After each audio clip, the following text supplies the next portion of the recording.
Varmt välkomna till det här seminariet där vi har bett våra Rotary Peace Fellow, alltså de studenterna som Rotary sponsrar vid Rotary Peace Center i Uppsala. De pluggar för att förhoppningsvis i framtiden kunna bidra med fred och med konfliktlösning. Vi har bett dem att ge sin syn på årets fredspris som det här året har gått till FN:s livsmedelsprogram. Så det ska bli jättespännande att se vad de har att säga om det. Very welcome to this seminar in which we have asked our Peace Rotary Fellows, these students that Rotary sponsors at the Rotary Peace Center in Uppsala. They are studying in order to promote peace and conflict solving in the future. So today we have asked them to give their view on the Nobel Prize of Peace, which this year went to the UN Food Program. So it's going to be very interesting to see what they have to say.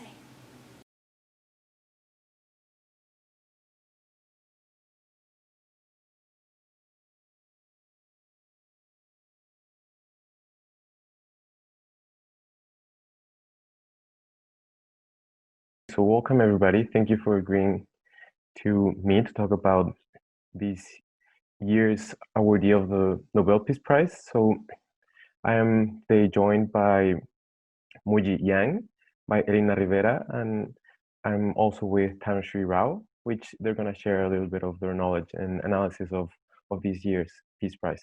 So what I want us to do this time is to talk about the World Food Program being awarded the Nobel Peace Prize and the role this prize has in the global agenda and its effort to promote peace, justice, and equity worldwide.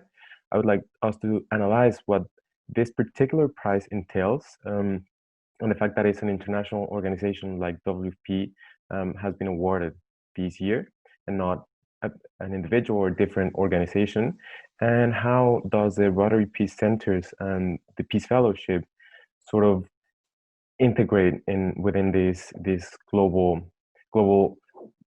search for peace. So perhaps we can start with Tanushree talking about a little bit of the symbolic and the role that the Peace Prize has in the global agenda. So I think the Peace Prize is a really interesting example of something that is quite globally recognized in the humanitarian sector. There are not a lot of global awards in this sense that do that kind of role, and so it's quite it's quite a high standing prize. It also tags along to the Nobel Prize, which is very, very worldwide, well known as well. So it's recognized as a leading award in the humanitarian sector, but one thing that's really important to note here is that it's not limited to contributions strictly in what is traditionally considered as a humanitarian sense. It also recognizes the role in science and research and global development that different institutions and individuals play. So I think that's a really important consideration too. It does certainly broaden the scope of what we think about when we think of humanitarian issues and acknowledges just how many fields come together to produce this. I would say personally that I think rather than necessarily a practical role, the Peace Prize provides much more of a symbolic role. It shows what kind of work is making really significant progress in this field, which I think is very important. It's not necessarily saying that the people that we're awarding this to are perfect in any way, but it does show that this is a really important symbol of peace building, and I guess that's kind of wound up in its history as well, in that it symbolized cooperation between Nordic countries, and now it also symbolizes what can be possible in the field of peace globally. Thank you. Yeah, I think I agree with you in the fact that it has, even though it's a very important important prize that has international recognition, we should not take our eyes off the fact that it has a role that it's a little bit also symbolic and in highlighting some of the organizations that do work. But we also know that it doesn't come easy to have this sort of acknowledgements, even in the global scale and even with the prestige they have. So I don't know if Muji, you have some insights about this maybe not so bright side of the Peace Prize. What are the issues and challenges such an important laureate as this also has that should be accounted for? I think I totally agree with Tinashree and you, Francisco, that there are lots of issues with both the Nobel Peace Prize as a prize itself, but also this year's laureate, WFP. But instead of talking about the issues, I actually want to share some of the positive lights on WFP and hopefully on the relationship between Peace Prize, WFP, and hopefully also the importance of Rotary Peace Fellowship. So first, I think WFP has been doing something good in Syria, which I have been working a lot with high-risk children, and that is actually thanks to Rotary Peace Fellowship to allow me to do this. And when me and my teammates in Syria heard about this year's goes to WFP, we had we were feeling proud, but also had these mixed feelings. Feeling proud because one of our team members actually worked for WFP on the ground, and particularly during the time of a huge forest fire in October this year. And he has been helping a lot with WFP to provide disaster relief for the people there. So let me just quickly share with you some of the photos. So as you can see, the first one was taken from Google, but all the rest were from my teammate in Syria. So there was a big fire on the west coast of Syria, and the fire was doing huge damage. As you can see, the damage here, it has burned several of the poor villages near Latakia and the Tartus, where our mostly been focused on. And one of my teammates was working for WFP to provide the again the disaster evaluations, as you can see here, and also the disaster relief food and resources distribution. And the fact is WFP was one of the very few organizations who was doing this, because the international world was turning a complete blind eye to this event. And also, as you can see here, the government was providing helicopters to put up the fire, but it did not really have too much resources to help the people living there. And those people who have suffered from decade-long war and economic sanctions, and also this year COVID, and now they had the fire. So their lives have been turned into a literally living hell.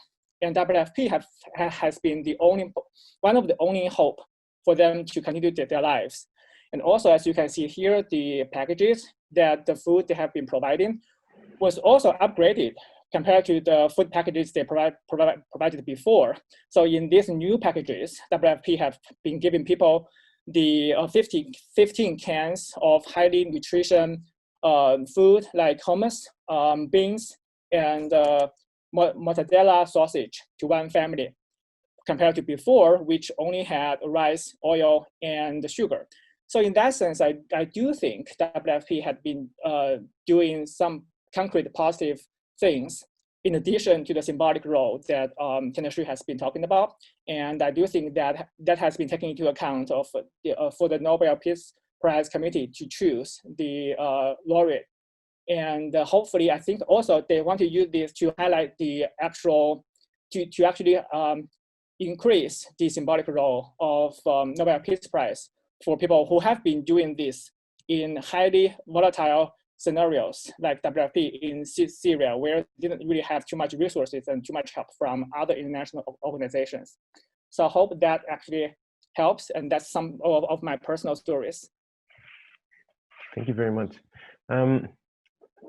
I think it's very important to note and remember, as you all said, that one of the reasons why this laureate was awarded to WFPA is precisely because during the pandemic, they have been playing a very important role, not only in hunger relief, but trying to eradicate war as a weapon of war.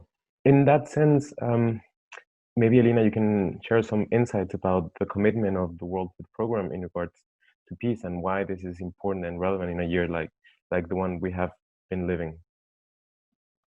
Thanks, Francisco. And yes, I think maybe complementing a little bit of what Mui was mentioning, I'd like to comment on how the World Food Program's evidence commitment to peace is in fact helping advance reconciliation efforts in particular, which directly contribute to peace building.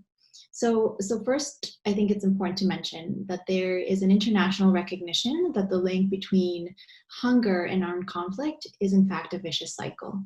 And in the World Food Program, as the largest humanitarian organization addressing hunger as well as food security issues, has really taken the lead in combining humanitarian work with peace.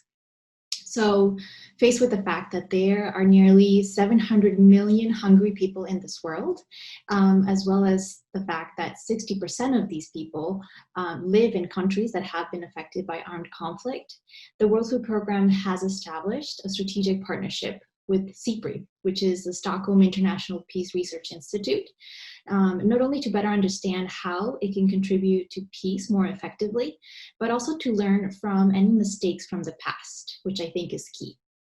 So in the framework of this partnership, SIPRI's research has so far shown that WFP, in fact, effectively contributes to creating conditions for peace by, for example, bolstering social cohesion, as well as by strengthening links between citizens and states, both which I believe are cornerstones of reconciliation in conflict-torn societies.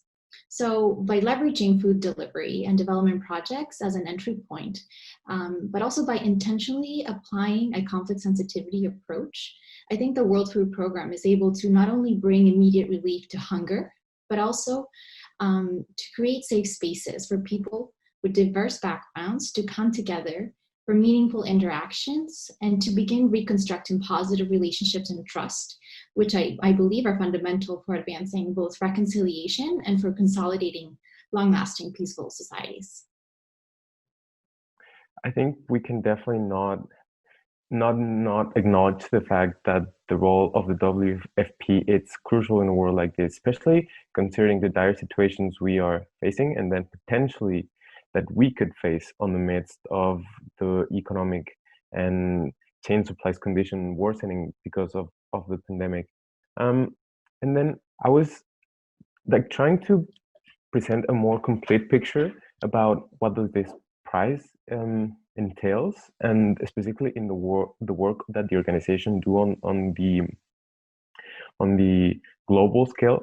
Maybe Muji you can share some insights about if there are any other contrasts or points to be considered on the role that the organization plays that they're not part of this common discourse of, yay, it's so amazing that the World Food Program won. Is there something that we should account? So maybe Muji can give us some insight as well as Tanushree about the bureaucratic limitations that the program has in itself. I think going back to the kind of symbolic point that I made about what role the Peace Prize actually plays, I think that it is very effective to really, really in a concrete manner acknowledge the role that food security or insecurity can play in peace. And from that perspective, I think it makes a lot of sense to sort of solidify this link and make it more widely known how eradicating hunger and eradicating drought and similar factors can have a massive effect. But I think it's also important that we think about the fact that the aid sector is far from perfect. There's a long way to go in terms of reducing bureaucracies, increasing cooperation, decolonializing the sector. There's a lot of work still to be done, and the WFP is definitely not free of its own bureaucratic challenges. Particularly in delivering timely aid, a lot of the time, the kind of interactions that are required to appropriately deliver this emergency food aid in a timely way, we've certainly seen some limitations on the past, and even in the present with the Yemen situation, there have been a lot of WFP trucks, for example, that have been unable to deliver their aid for bureaucratic reasons. And the other thing as well with food is that it's a very traditional form of aid. So often when we think about aid, we think about foreign aid, we think about charitable giving, we think about sort of disaster relief. We often think about people, dropping boxes in areas of need. And that's not necessarily always the way that aid operates. It's a very, like I said, it's a very traditional form of aid. And that's the kind of role that WFP often plays in this sense. But that form of aid has also been proven to sometimes have adverse effects on local economies. For example, there's often a resale market for goods that have been distributed through aid. There's also potential for fueling conflict through more resource challenges. It can potentially have effects on local market prices and push out local food producers as well. So I think it's really important to note that as much as we're awarding this prize to an organization that does valuable work in eliminating global hunger, there's still a long way to go to really address the global challenges that we face at the moment. And so it's certainly not without its criticism, the WFP being awarded this prize. But again, the symbolism, I think, is also really powerful in showing that food is integral in peace building. Yeah, I agree that there is always going to be this sort of positive and not that positive notes on the work such a large organization, also with such a big background that it relates to the UN family in general does for the world. And I think it is very important to take in mind where does the UN come from and the role that process such as decolonization needs to be done in general in the development sector. But I think it is also important to remember that especially these years, Nobel Peace Prize is a continuous reminder of the work and compromise the world can make to overcome moments when our integrity as humanity is at stake. So I think that's a very symbolic and powerful statement.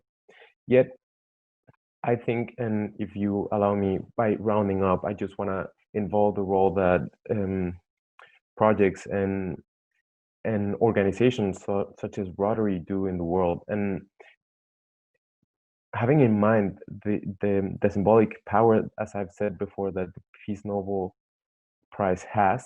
I think it is also important to acknowledge and to be very aware that this is not the only thing that has been done for peace globally, and this is not the only initiative nor the only way of constructing peace.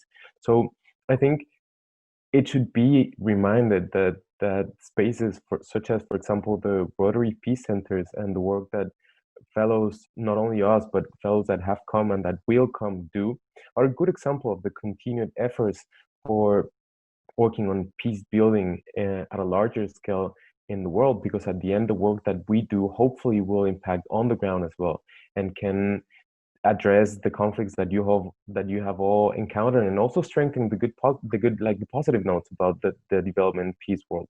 So I think that especially the work that Rotary International Foundation does shows how there is not only one way to build peace, and the Nobel Peace Prize should not be the point reference, but just sort of maybe the point of the spear when a lot of other things share and build up to create the better world that I'm sure that we all thinking. So although the Nobel Peace Prize should be seen and recognized as a valuable reminder that efforts for peace should never be invisible and unrecognized, I think it's really important to acknowledge that the effort that has been done in many different spheres of the world and spheres of work are there and have meaningful and powerful contributions.